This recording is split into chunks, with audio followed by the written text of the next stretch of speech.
I am not even sure I want to marry him. But this ring, absolutely," she announced loud enough for 90 guests to hear.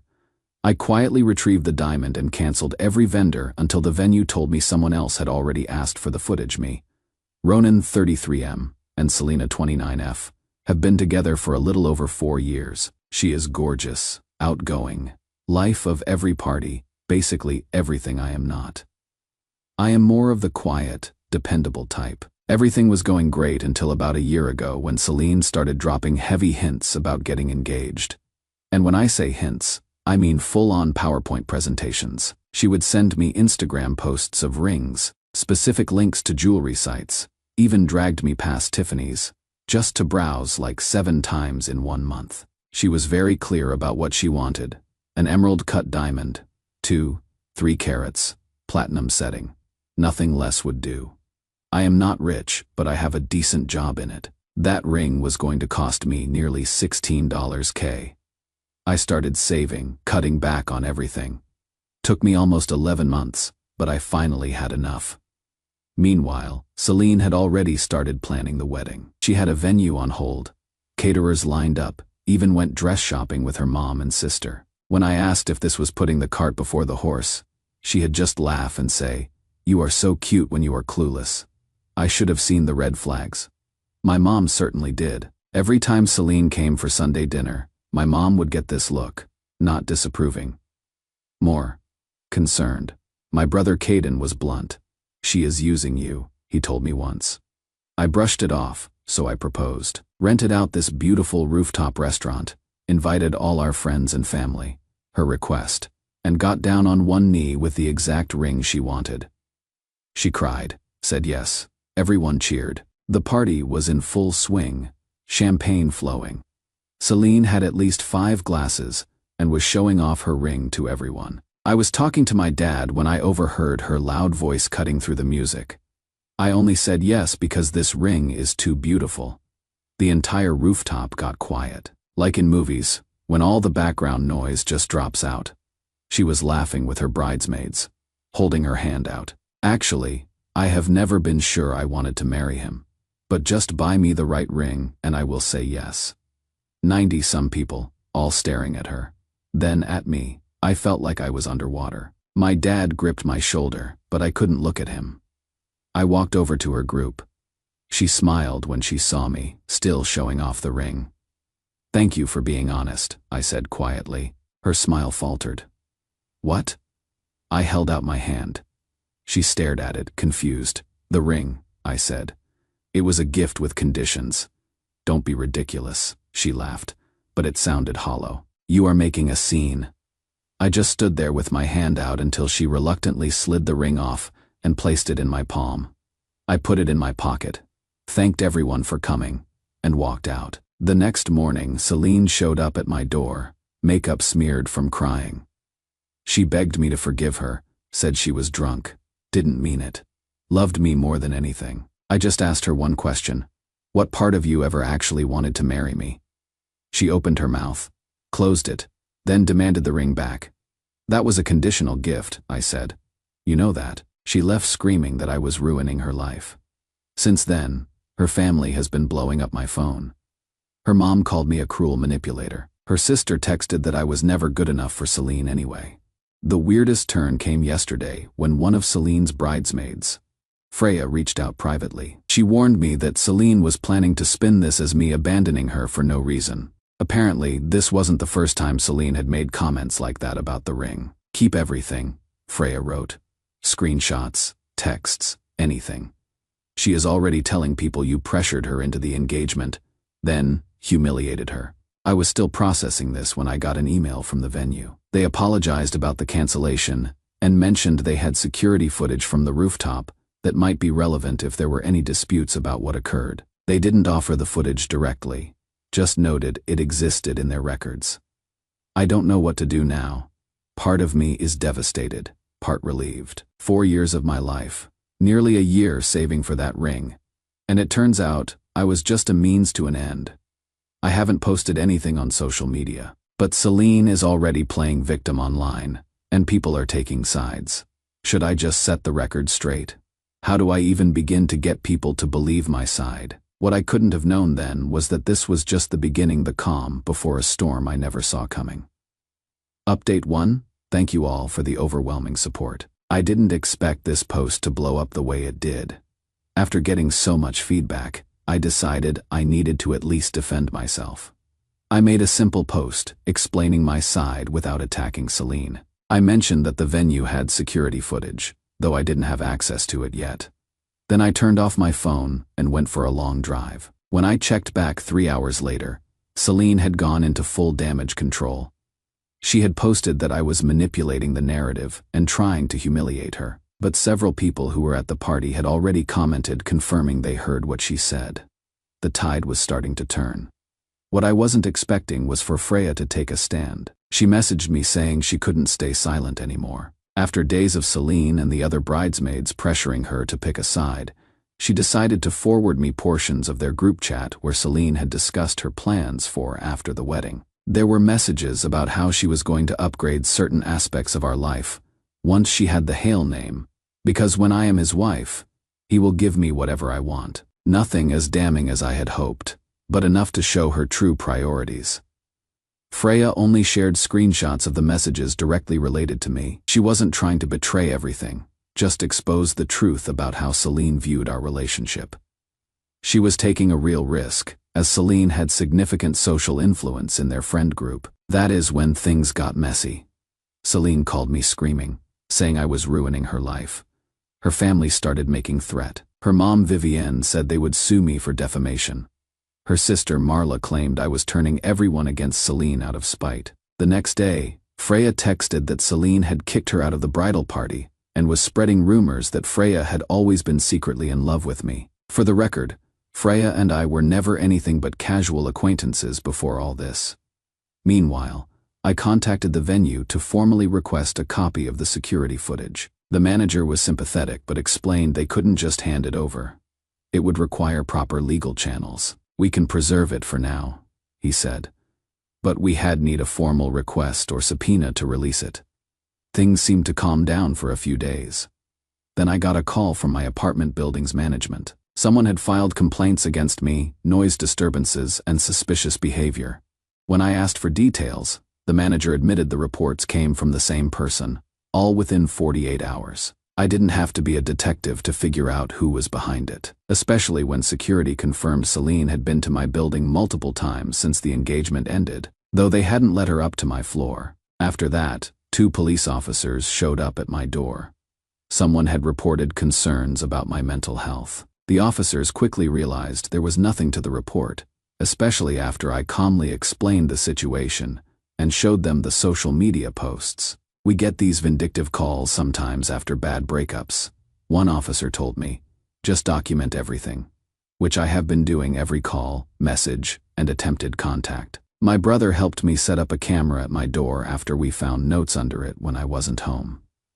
The final straw came yesterday. My mom called to tell me that Celine's mother had shown up at her book club to tell her side. She cornered my mom, insisting that I had emotionally abused Celine throughout our relationship. My mom finally lost her patience.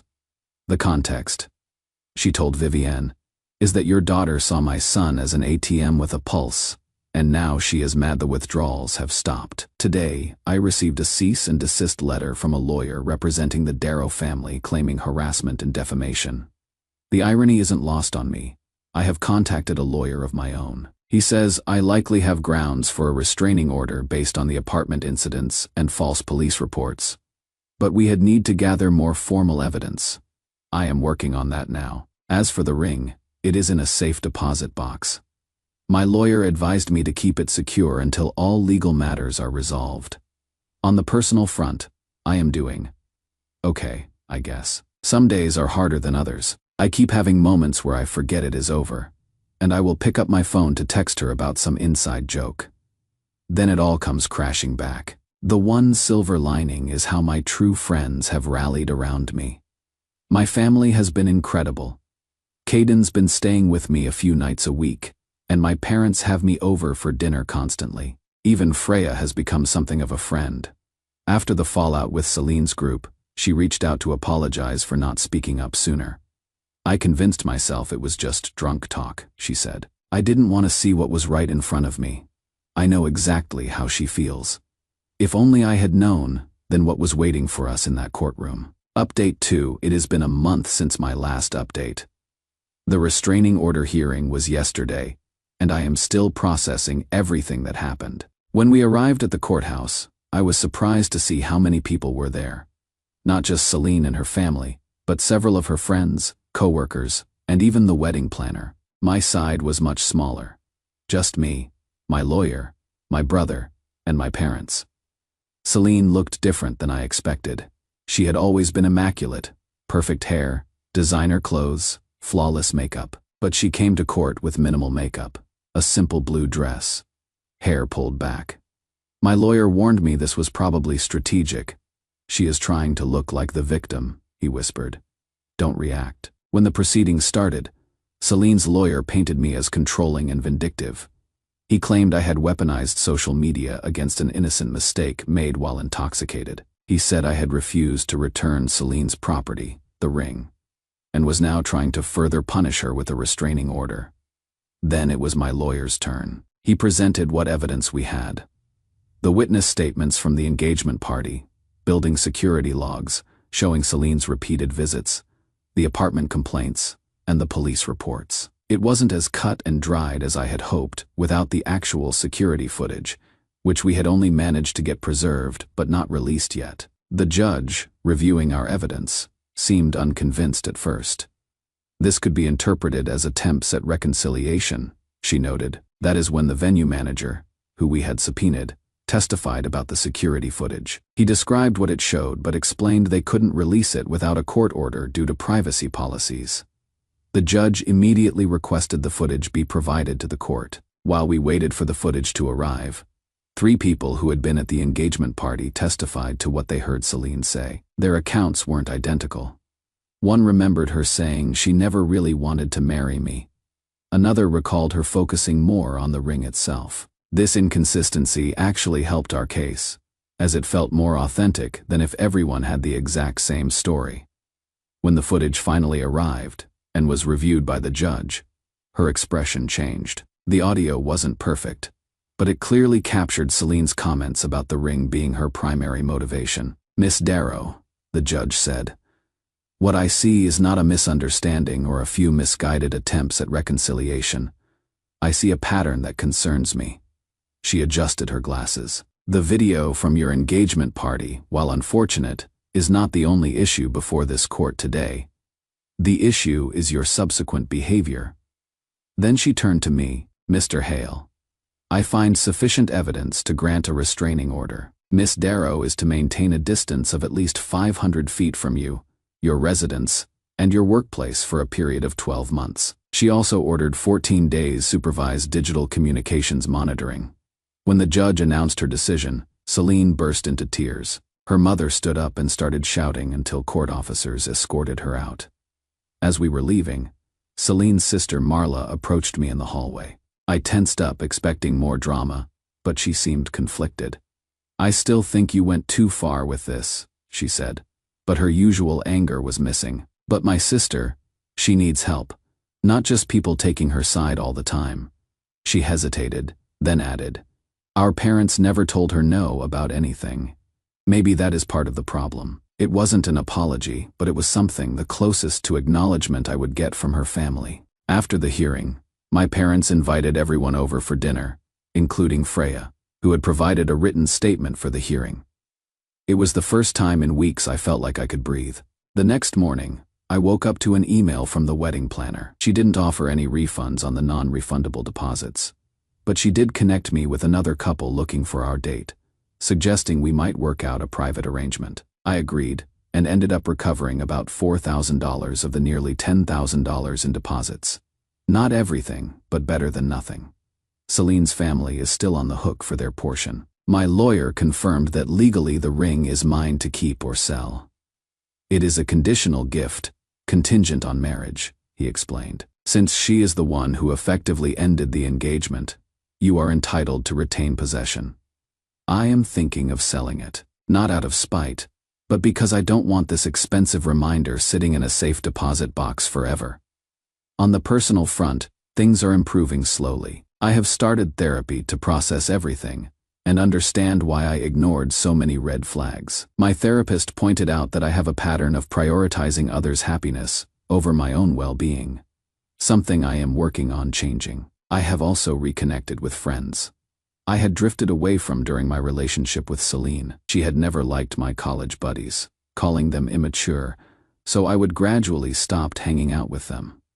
Now I realize she had been isolating me from my support system. The restraining order has given me peace of mind, but I am still planning to move when my lease is up. Too many memories in this place, and I don't feel comfortable knowing Celine knows exactly where I live. I am not angry anymore. Sad that 4 years of what I thought was love turned out to be a transaction. Tired of having to legally defend my right to be left alone. But I am also grateful. Grateful that I found out who Celine really was before we got married. Before there were kids or joint property. Grateful for the friends and family who showed up when I needed them. And in a weird way, grateful for those moments of drunken honesty that saved me from a lifetime of being someone's ATM. I never could have predicted who would reach out to me next, or the truth they would finally reveal after all these months. Final update. It has been 6 months since my last update, and I wanted to give you all some closure on this chapter of my life. I sold the ring for $12,200. Not quite what I paid for it, but enough to pay off my car and put some into savings. I moved to a new apartment about 4 kilometers from my old place. The restraining order has been mostly effective, though there have been a couple of minor incidents. About 3 months ago, I noticed Astrid, another of Celine's bridesmaids, had started liking some of my social media posts. Nothing intrusive, just occasional likes and 1 or 2 supportive comments. Eventually, she sent a DM asking if we could talk. I was hesitant at first, but agreed to a brief public conversation. When we met, she seemed nervous. I have been wanting to reach out for months, she admitted, but I was afraid of the backlash from Celine. Turns out, the bridesmaid group had fractured after everything that happened. Some remained firmly in Celine's camp. Others distanced themselves quietly, and a few, like Astrid, had been wrestling with what they knew versus their loyalty to a longtime friend. There were conversations that should have been red flags for all of us, she said, like when Celine talked about her after-marriages plans. She didn't have concrete evidence like screenshots. She had deleted most of it out of guilt, but she confirmed Celine had discussed things like gradually replacing my furniture and pushing me toward a higher-paying job. At the time, we all laughed it off as getting him to adult properly, she said. But looking back, it wasn't funny. It was calculating. She didn't offer this information as some dramatic revelation, just as a quiet confirmation of what I already suspected. She wasn't trying to be a hero or stir up more drama, just someone making peace with her own conscience. Meanwhile, the restraining order hasn't been perfect. Celine created a few fake social media accounts to keep tabs on me until I increased my privacy settings. There were a couple of suspicious drive-bys reported by neighbors. Nothing serious enough to escalate legally. Just reminders that moving on isn't always a clean break. The most unexpected development came when I ran into Celine's father at a hardware store. It was awkward, but he asked if we could talk for a minute. "I am not here to make excuses," he said, looking tired. "Celine is an adult and responsible for her own choices, but Vivienne and we didn't do her any favors with how we raised her." He explained that they had always given Celine everything she wanted, never setting boundaries. "We thought we were showing love, but we just created entitlement," he said. What struck me was how ordinary the conversation was. No dramatic revelations or tearful apologies. Just a father recognizing some hard truths about his daughter and his own parenting. As we were finishing our conversation, he hesitated, then said, "I know you are out quite a bit of money because of all this. I would like to help with that." He offered to cover some of my legal cover, the ring or all expenses, but a gesture toward making things right. Not out of guilt or drama, but simple fairness. I accepted, and he sent a check for $5,000 the following week. It didn't erase the financial impact completely, but it helped. And more importantly, it felt like acknowledgement. As for my personal life, I have been focusing on rebuilding. Therapy has helped me recognize my own pattern, how I tend to minimize my needs, how I mistake gratitude for love. I am working on setting healthier boundaries and valuing myself more. I haven't dated seriously, though I have gone on a few casual dates. Nothing has clicked yet, but I am not in a rush. I am enjoying rediscovering who I am outside of a relationship. Picked up rock climbing, started playing guitar again, took a solo trip to the mountains. Freya and I are still friends, though we see each other less frequently now that things have calmed down. She is dating someone new and seems happy.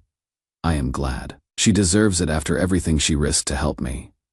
Last week, my mom said something that really stuck with me. We were having our regular Sunday dinner, and I mentioned feeling guilty sometimes about how public everything became, wondering if I should have just walked away quietly. I don't regret the 4 years with Celine.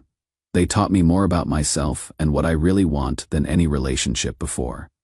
Thank you all for your support through this crazy journey. Your advice and encouragement helped me find strength when I needed it most.